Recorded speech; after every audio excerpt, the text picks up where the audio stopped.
Dog won't stop sitting outside. Todd Chrisley's house. What it was waiting for left everyone in tears.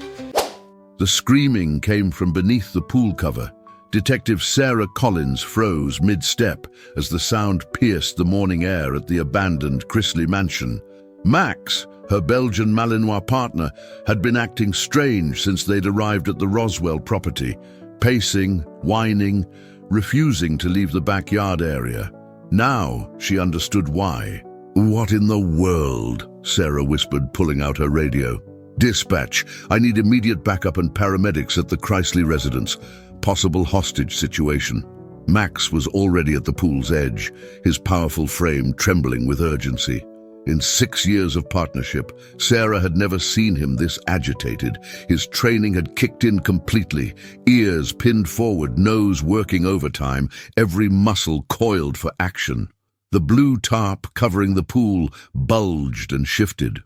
Someone was definitely alive under there, and they were in distress. Sarah approached cautiously, her service weapon drawn.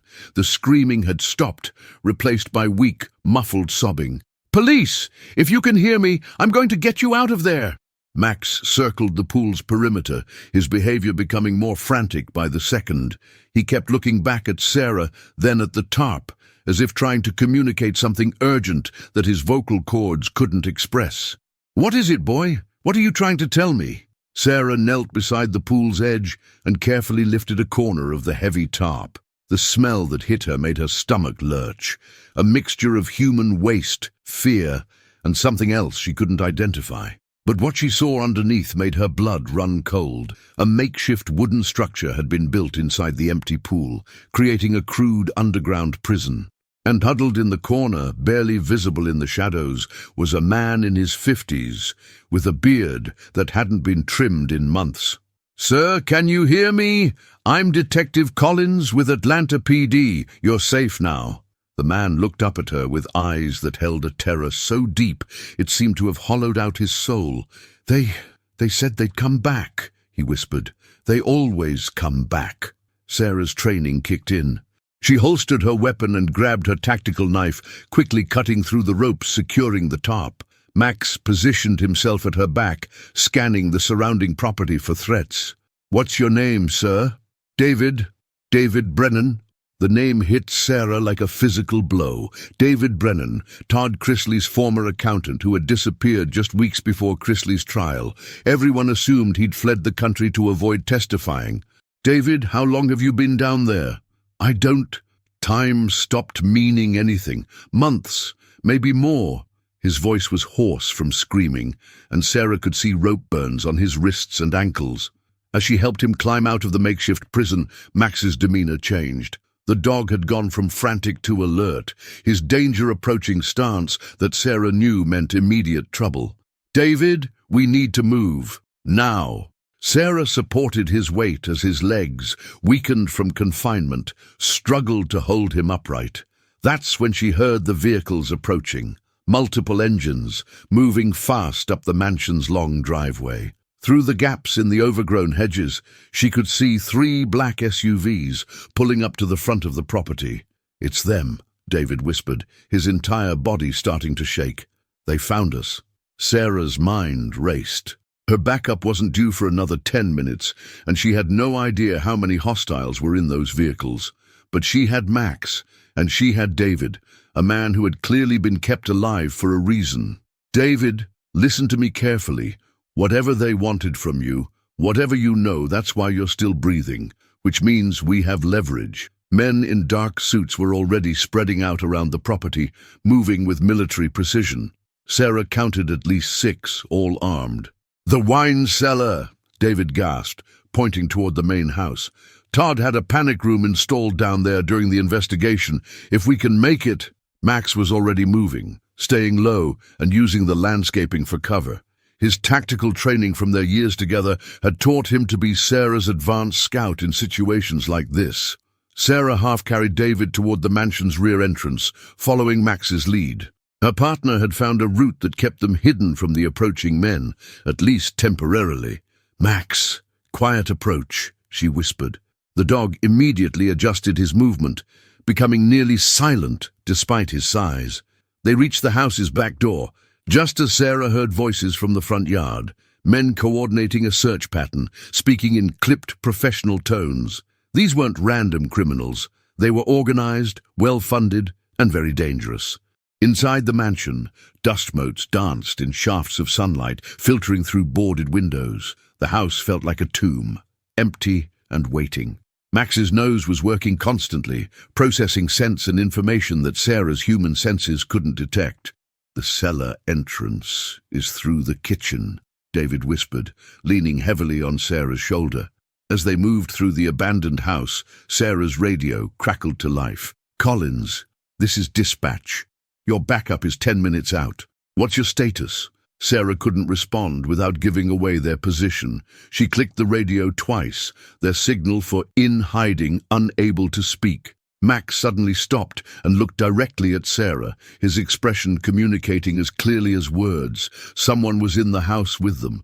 The sound of footsteps echoed from the front of the mansion, heavy boots on hardwood floors, moving with purpose. Sarah's heart hammered as she realized they were trapped between the men outside and whoever had just entered the house. "Sarah," David whispered so quietly she could barely hear him, "there's something you need to know about why they kept me alive. It's not just about Todd's case, it's about something much bigger, something that goes all the way to the top of Atlanta's power structure." The footsteps were getting closer, and Sarah could hear Max's breathing becoming more rapid, a sign that his adrenaline was spiking in preparation for a fight. Whatever David knew, whatever secret had kept him alive in that hellish prison for months, it was about to cost all three of them their lives, unless Sarah could figure out how to turn the hunters into the hunted. The cellar door was just 20 feet away, but it might as well have been 20 miles. The wine cellar's musty air felt like salvation as Sarah sealed the heavy door behind them. Max immediately began a perimeter check of the underground space, his nose working to map every corner, while David collapsed onto an old wine crate, his body finally giving in to exhaustion. "They can't have gone far," came a muffled voice from upstairs. "Check every room. The accountant knows too much to let him walk away." Sarah's blood chilled. These men weren't just after David. They were professionals who understood exactly what kind of threat he represented. She pulled out her cell phone, praying for signal in the basement. 1 bar. It would have to do. "David," she whispered, kneeling beside him while Max continued his reconnaissance. "I need you to tell me everything, right now. My backup will be here soon, but if we're going to survive this, I need to understand what we're dealing with." David's hands shook as he wiped dirt and tears from his face. Todd Chrisley was never the real target detective. He was just convenient. A public figure who'd already bent some rules, someone the public would believe was guilty. Max returned from his survey and sat directly in front of David, his intelligent eyes studying the man's face. Sarah had learned to trust her partner's instincts about people. If Max was calm around David, it meant the man was telling the truth. "Go on." "There's a network, Sarah. Politicians, judges, businessmen. They've been laundering money through fake charities and construction contracts for years, tens of millions of dollars. Todd stumbled onto it when he was trying to legitimize some of his own questionable deals." Sarah felt pieces clicking into place, and when Todd threatened to expose them, they needed a fall guy, someone already under investigation, someone whose downfall wouldn't surprise anyone. David's voice grew stronger as he spoke, as if finally telling the truth was giving him strength. "They kept me alive because they needed someone who understood the financial details, someone who could alter records and create false evidence." The sound of footsteps directly overhead made them all freeze. The men were in the kitchen now, just above the cellar entrance. Max's ears perked up, and he moved silently to position himself between Sarah and the cellar door. His body language had shifted from alert to protective. He was preparing for a fight. "David, you said this goes to the top of Atlanta's power structure. How high are we talking?" "The mayor's office, federal judges, 3 sitting city council members, and Detective—" David paused, looking directly into her eyes. "At least 2 people in the Atlanta Police Department." Sarah's stomach dropped. Corrupt cops meant that calling for backup might have just signed their death warrant. Her radio crackled softly, and she quickly turned the volume down. "Collins, this is Rivera. We're approaching the property now. What's your location?" Sarah hesitated. Marcus Rivera had been her partner before she'd been assigned to the K9 unit. She trusted him with her life, but David's revelation meant she couldn't trust anyone else who might be listening to police communications. She keyed the radio once, acknowledged, but unable to speak. Max suddenly tensed, his head turning toward a section of the cellar wall that Sarah hadn't noticed before. He approached it carefully, then began pawing at what looked like solid stone. "There's a passage," David whispered, understanding Max's behavior. Todd was paranoid during the investigation. He had tunnels built connecting to the neighbor's property. The sound of the cellar door being tested from above sent adrenaline surging through Sarah's system. They'd found the entrance. "How do we open it?" David struggled to his feet and pressed a sequence of stones in the wall. A section swung inward, revealing a narrow passage that disappeared into darkness. "Max, scout," Sarah commanded softly. Her partner disappeared into the tunnel, his dark form quickly swallowed by shadows. Above them, the cellar door creaked open. Footsteps began descending the wooden stairs. Max reappeared and gave Sarah a soft whine. The tunnel was clear. "David, can you make it through there?" "I have to." Despite his weakened condition, David's eyes held a determination Sarah recognized. He was a man who'd found something worth fighting for. They entered the passage just as flashlight beams began dancing across the cellar walls behind them. Sarah pulled the stone door closed, praying it would buy them enough time. The tunnel was barely wide enough for her shoulders, and she could hear David struggling behind her. Max had taken point again, his superior night vision guiding them through the absolute darkness. "Detective," David whispered as they crawled, "there's something else. The reason they kept me alive for so long.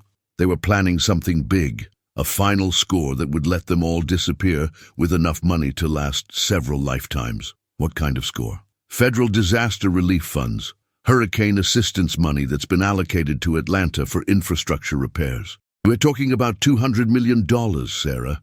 They were going to steal it and blame the theft on system failures and bureaucratic incompetence." Sarah's mind reeled.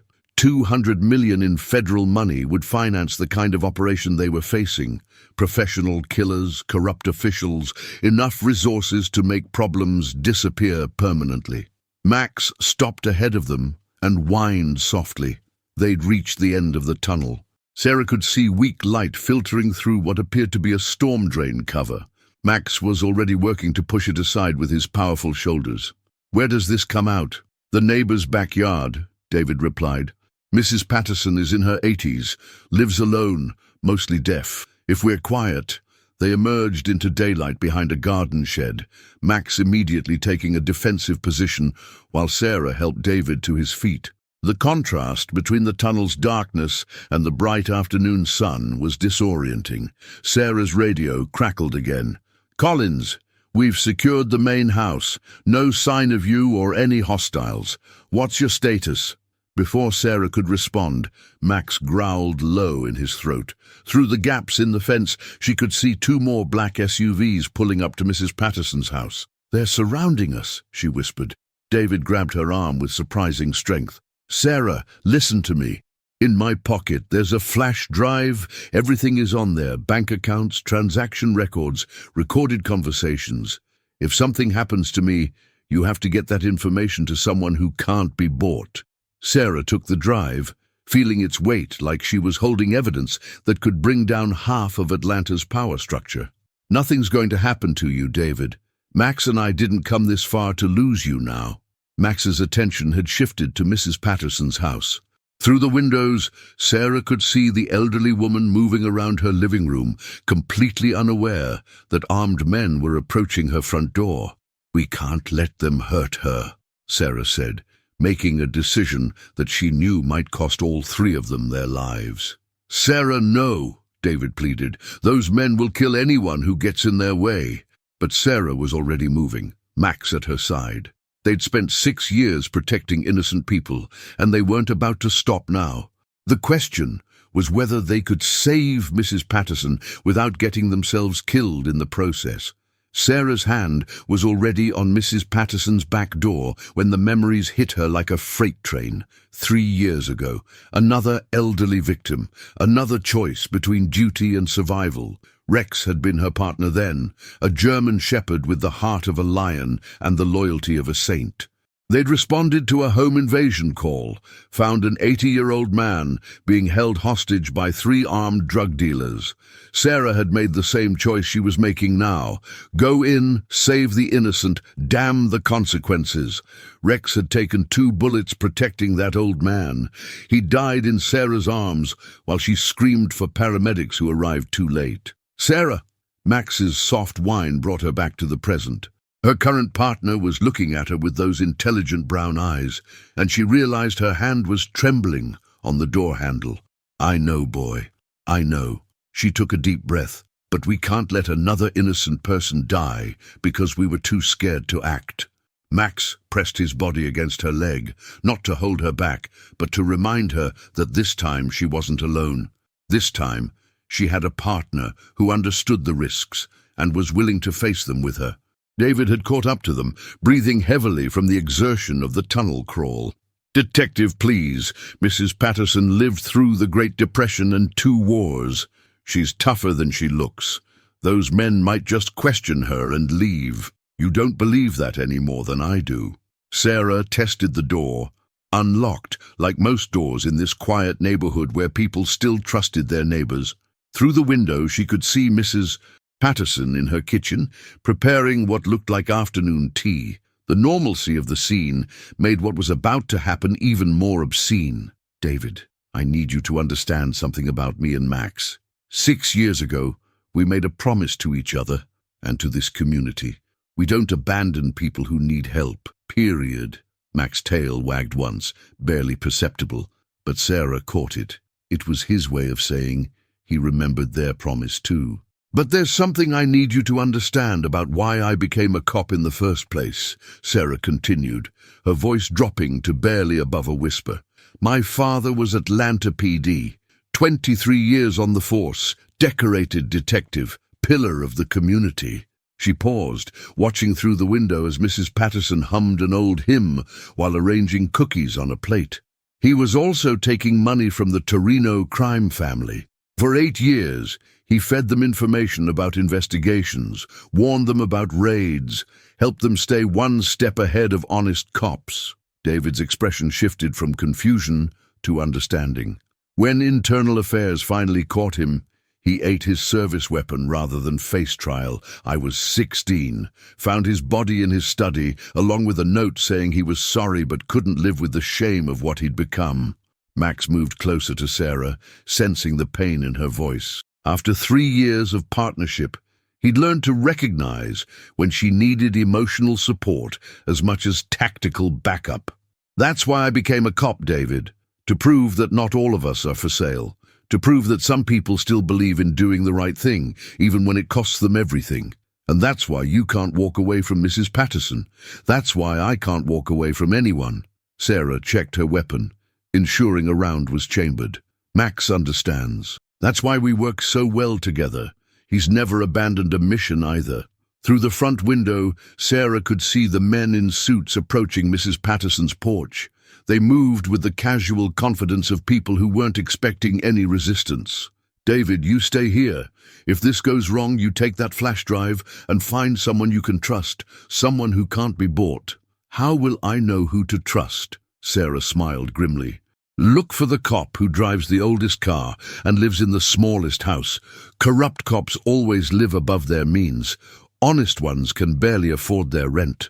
Max was already moving toward the house, using hand signals Sarah had taught him for silent entries. His military-style training had prepared him for situations exactly like this. Sarah's radio crackled softly. Collins, this is Rivera. We found evidence of recent excavation in the backyard. Pool area looks like it was used as some kind of holding cell. What the hell is going on out there? Sarah keyed the radio once, acknowledged but unable to speak. Rivera would understand that she was in a tactical situation. The front doorbell rang, and Sarah heard Mrs. Patterson's voice through the thin walls. "Just a minute, dear. Let me get my walker." "Shit," Sarah whispered. Mrs. Patterson's mobility issues would make any rescue attempt exponentially more difficult. Max had positioned himself by the back door, waiting for Sarah's signal. His body language told her everything she needed to know. He was ready for whatever came next, whether it was a quiet extraction or a full-scale firefight. "Mrs. Patterson," came a male voice from the front porch, "we're with the Atlanta Police Department. We need to ask you a few questions about your neighbor's property." Sarah's blood ran cold. These men were impersonating police officers, which meant they had inside knowledge of law enforcement procedures and protocols. "Oh my," Mrs. Patterson replied. "Is everything all right? I heard some commotion earlier, but my hearing isn't what it used to be." "Everything's fine, ma'am.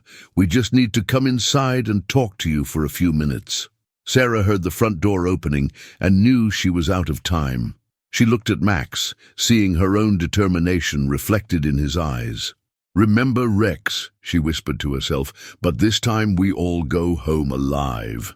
Max's ears perked up slightly. He'd heard something Sarah hadn't. Then she heard it too, the distinctive sound of multiple vehicles approaching from different directions.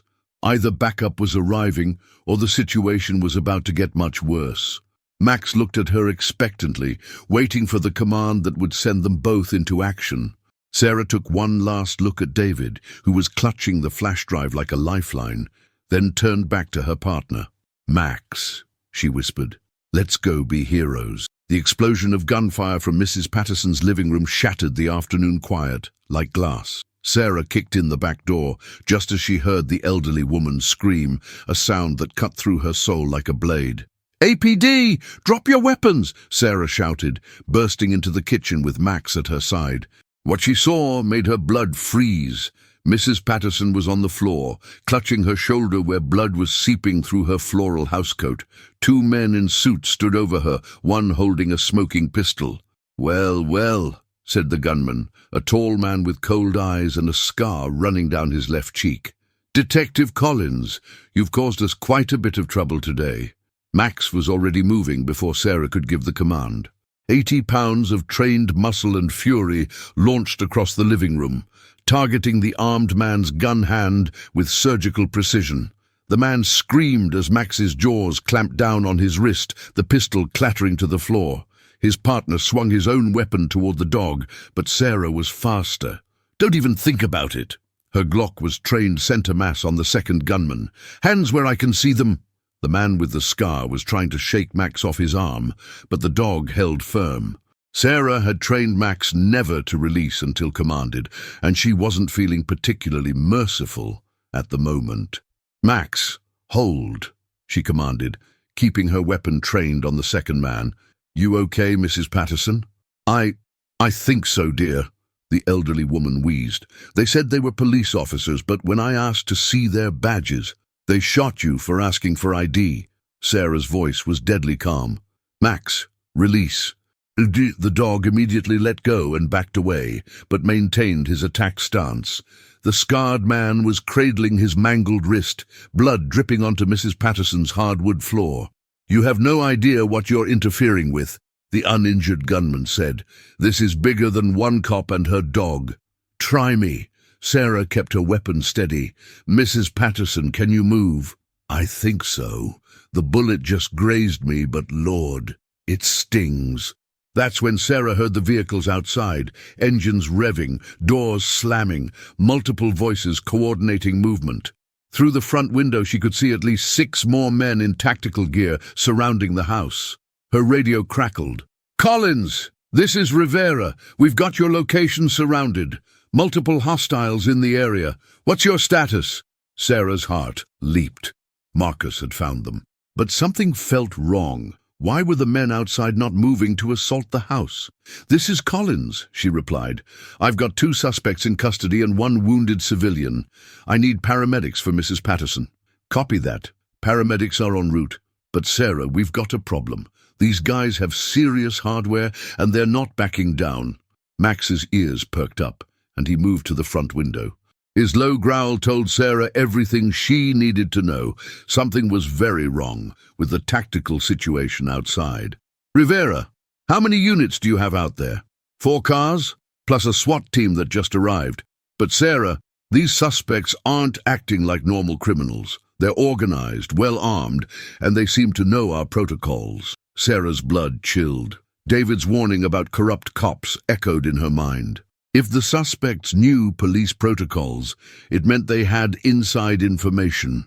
"Marcus, I need you to listen very carefully. Do not trust anyone else on this operation.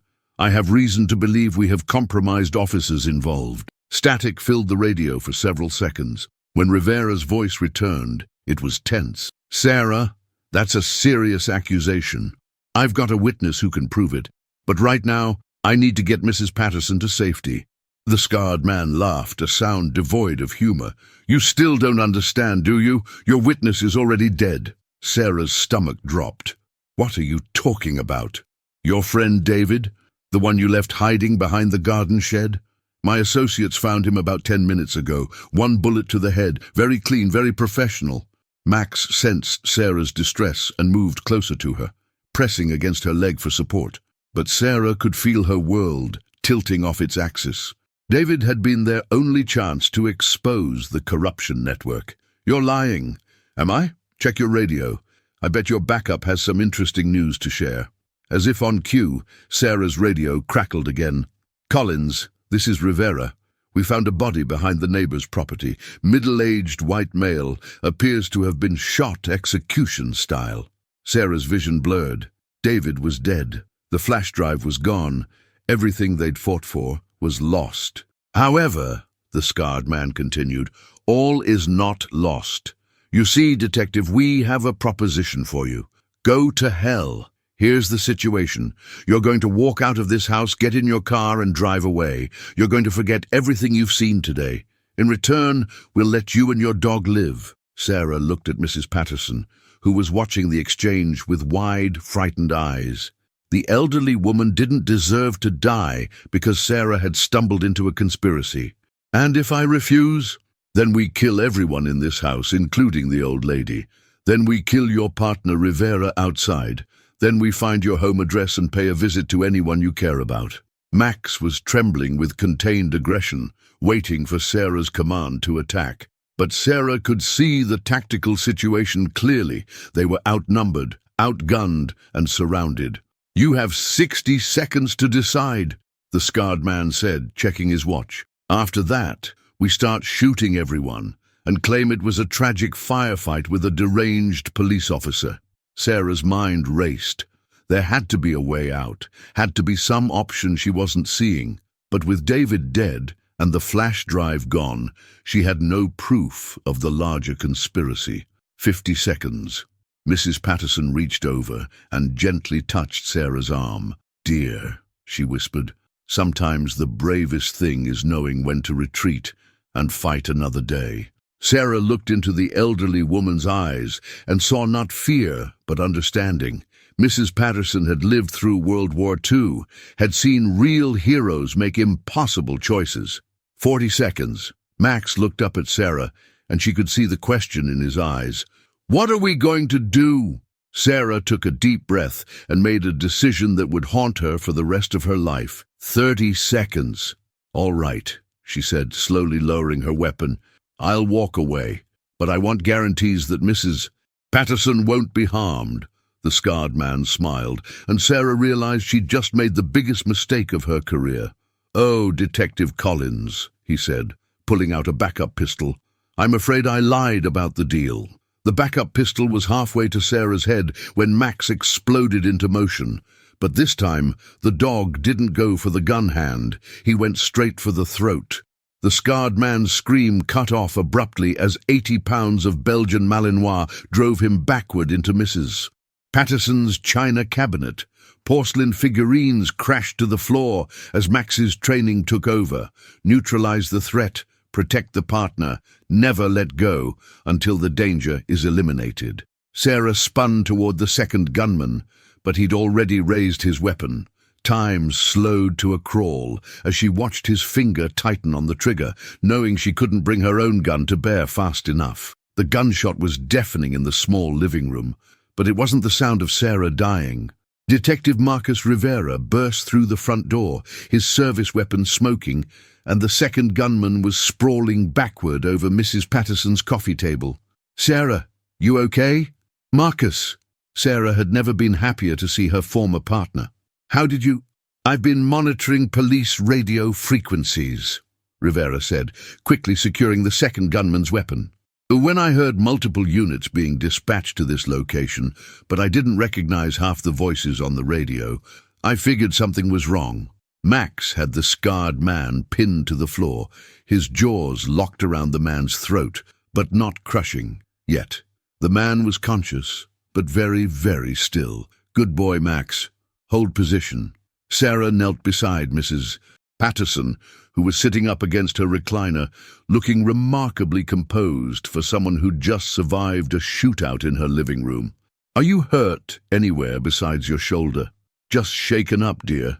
But I have to say that dog of yours is absolutely magnificent." Sarah felt a surge of pride as she looked at Max, who was maintaining perfect control over his prisoner despite the chaos around them. 6 years of training and partnership had prepared them for this moment. "Marcus, we need to get Mrs. Patterson to a hospital, and we need to secure these suspects before—" The sound of approaching sirens cut her off, but instead of relief, Sarah felt a chill of apprehension. "Rivera, exactly which units did you call for backup?" "None," Marcus replied grimly. "Those sirens aren't ours." Through the front window, Sarah could see multiple police vehicles approaching, but their light patterns were wrong, their formations too aggressive. These weren't rescue units, they were part of the corruption network. "Max, release and heal," Sarah commanded.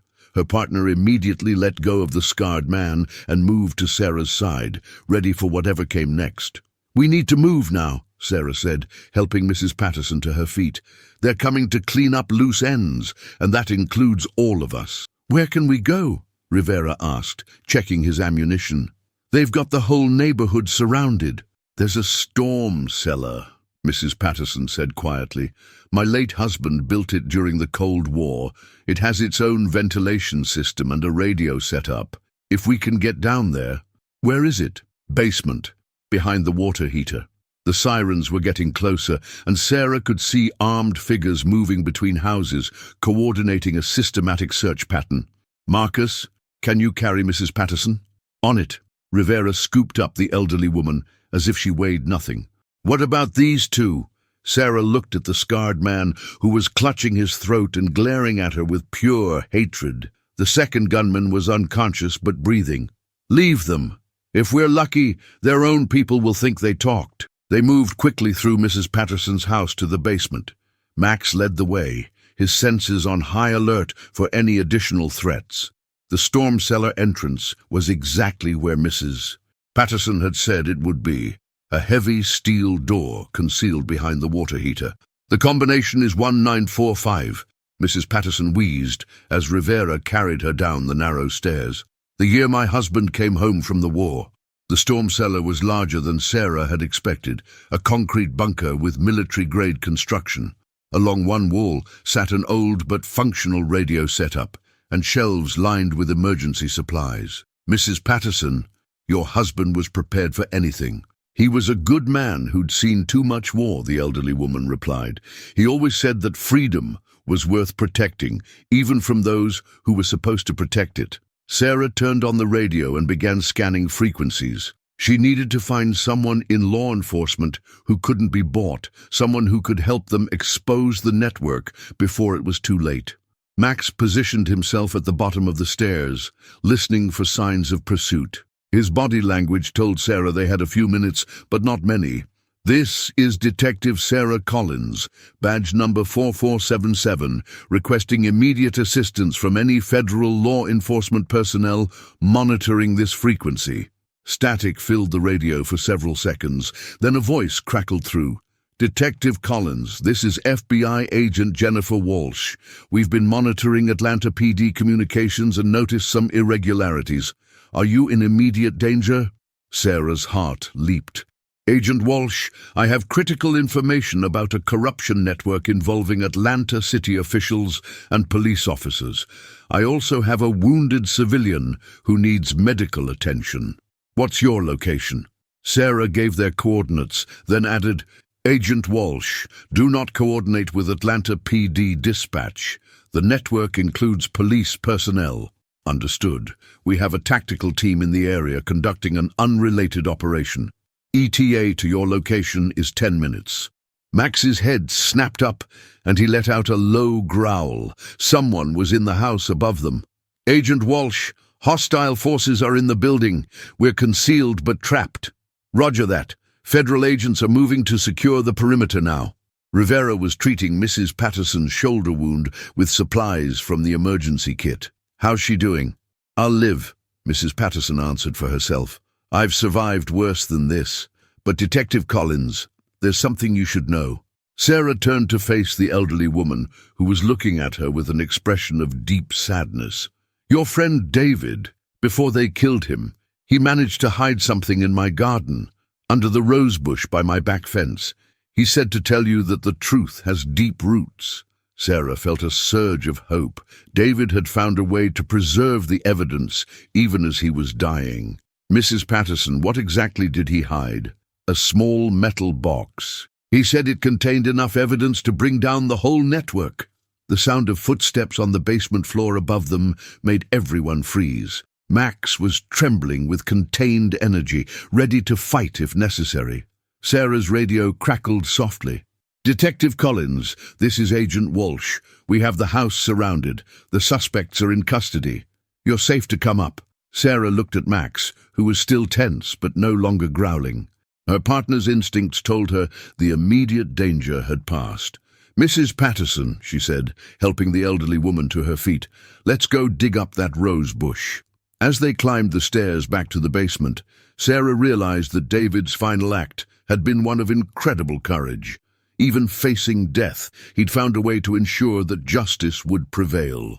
Max's tail wagged once, barely perceptible, but Sarah caught it. It was his way of saying that sometimes heroes came in the most unexpected forms. The small metal box emerged from the soil beneath Mrs. Patterson's rose bush, like buried treasure. Sarah's hand shook as she brushed dirt from its surface, knowing that David Brennan had died to protect whatever was inside. Agent Walsh stood beside her, flanked by a dozen FBI agents who had transformed the quiet neighborhood into a federal crime scene. Max sat at attention nearby, his job as protector complete, but his vigilance undiminished. Mrs. Patterson, Sarah said, helping the elderly woman sit on her back porch while paramedics finished treating her shoulder. David was a brave man.